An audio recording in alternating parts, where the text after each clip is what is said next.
Assalamualaikum warahmatullahi wabarakatuh. Perkenalkan, nama saya Gabriola Permata Isra dengan nomor BP 20010502068 dari kelas 1A D3 Teknik Telekomunikasi dengan mata kuliah Dasar Telekomunikasi. Baiklah, pada kesempatan kali ini saya akan menjelaskan tentang konsep sinyal dalam domain waktu dan domain frekuensi. Yang pertama adalah konsep sinyal. Pada dasarnya, sinyal secara umum merupakan kuantitas fisik yang berubah terhadap waktu dan membawa informasi. Sinyal dapat dinyatakan dalam bentuk audio, visual, atau paparan lainnya yang mengandung arti. Yang kedua adalah domain waktu. Domain waktu adalah metode yang digunakan untuk menganalisis data.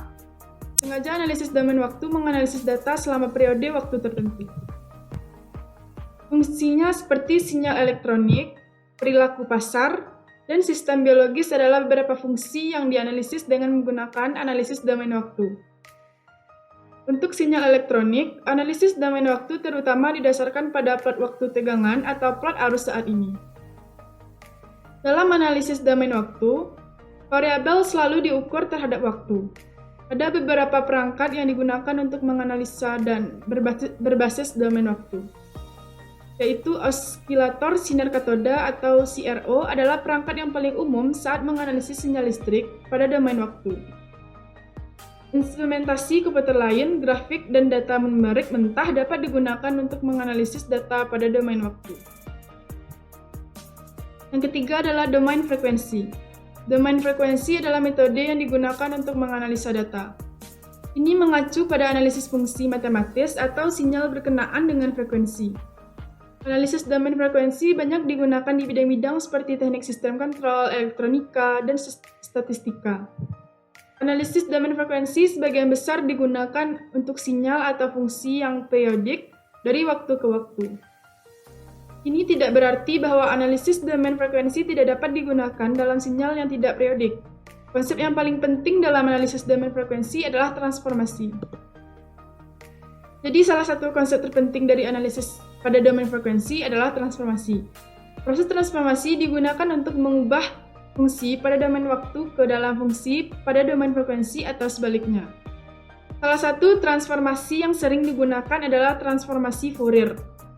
Transformasi Fourier digunakan untuk mengubah sinyal dari berbagai bentuk ke dalam sejumlah gelombang sinusoidal tak terbatas. Domain waktu dan frekuensi domain. Domain waktu dan frekuensi domain adalah dua mode yang digunakan untuk menganalisis data. Analisis domain waktu dan analisis domain frekuensi banyak digunakan di bidang seperti elektronik, akustik, telekomunikasi, dan bidang lainnya. Sangat penting untuk memiliki pemahaman yang sangat baik dalam metode analisis ini agar bisa unggul dalam bidang yang memiliki penggunaan metode serupa. Lanjut kita ke representasi gambar. Nah, misalkan kalau kita punya gelombang seperti ini, berapa frekuensinya? Maka kita hitung manual. Jadi frekuensinya ada 5 Hz. Kalau gambar dalam kawasan frekuensi, maka puncaknya berada pada 5 Hz. Inilah yang disebut spektrum frekuensi dalam bentuk domain frekuensi. Kalau gambar yang ini adalah domain waktu, yang ini adalah domain frekuensi. Sinyal dalam domain waktu dan domain frekuensi. Yang pertama adalah sinyal sinus. Sinyal sinus atau sinusoidal adalah fungsi matematika yang berbentuk osilasi halus berulang. Fungsi ini sering muncul dalam ilmu matematika, fisika, pengolahan sinyal, dan teknik listrik. Sinyal yang kedua adalah sinyal bicara. Komposisi dari rangkaian bunyi yang berperan sebagai representasi secara simbolis dari pikiran pembicara yang ingin disampaikan kepada yang mendengarkan. Apa perbedaan antara domain frekuensi dan domain waktu? Nah, kalau domain frekuensi digunakan dalam kondisi di mana proses seperti penyaringan, penguatan, dan pencampuran diperlukan.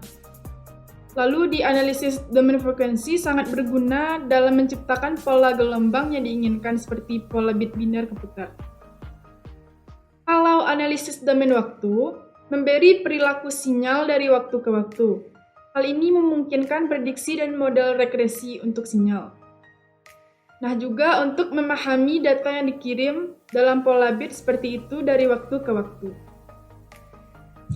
Sekianlah yang dapat saya jelaskan pada kesempatan kali ini. Jika ada kata saya yang salah, saya mohon maaf. Saya akhiri dengan wabillahi taufik wal hidayah. Assalamualaikum warahmatullahi wabarakatuh.